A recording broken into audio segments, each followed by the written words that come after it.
Solar energy రంగంలో అగ్రగామిగా ఉన్న జున్నా సోలార్ మరో ముందడుగు వేసింది. రంగారెడ్డి జిల్లా షాబాద్లోని చందన్వెల్లిలో అత్యాధునిక 100 మెగావాట్ల సోలార్ మాడ్యూల్ను తయారీ లైన్లో అందుబాటులోకి తెచ్చింది. ఈ మేరకు డిప్యూటీ సీఎం భట్టి విక్రమార్క ఈ కేంద్రాన్ని ప్రారంభించారు.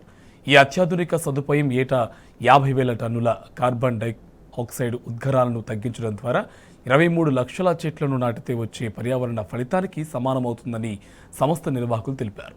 ఈ సంవత్సరం చివరి నాటికి 1 గిగావాట్ సోలార్ మాడ్యూల్ సామర్థ్యాన్ని నిర్వహించాలని లక్ష్యం పెట్టుకున్నామని, తాము ముందుకెళ్తున్నామని తెలిపారు.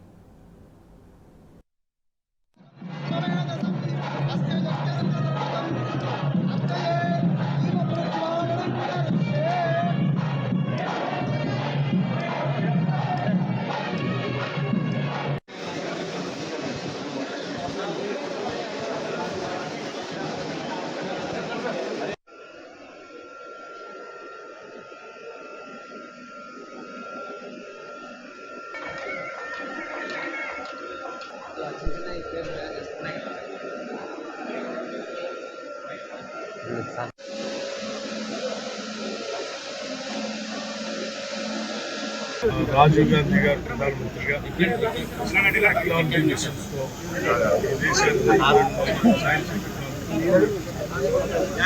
వేసినటువంటి పునాదులే దేశవ్యాప్తంగా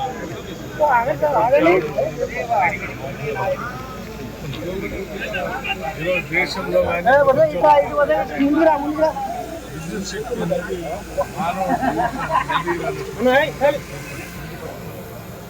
ఆ విద్యుత్ శక్తి అవసరాలు రోజు రోజుకి డిమాండ్ పెరుగుతాయి.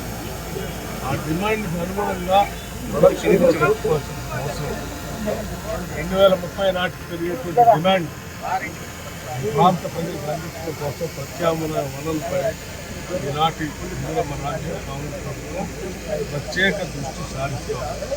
అంటే సింప్లిఫై చేస్తే ఖచ్చితంగా ప్రతి ఒక్కరూ ఫీజిబిలిటీస్ కానీ ఎక్స్పోర్ట్ అయిన కరెంట్కి సరైన యూనిట్ ప్రైస్ ఇవ్వడం కానీ జరిగితే ఖచ్చితంగా ప్రతి ఒక్కరూ ముందుకు వస్తున్నాం. మా దగ్గర ఆల్మోస్ట్ 100 ఎంక్వైరీలు వస్తే ఖచ్చితంగా ఈ పాలసీస్ సరిగా లేక 95 మంది మానేస్తున్నారు. కాబట్టి ఈ పాలసీస్ని కొంచెం మార్చి సామాన్య ప్రజలకి వీలుగా ఉండే విధంగా పాలసీస్ చేస్తే ఖచ్చితంగా అందరూ పెట్టుకుంటారు.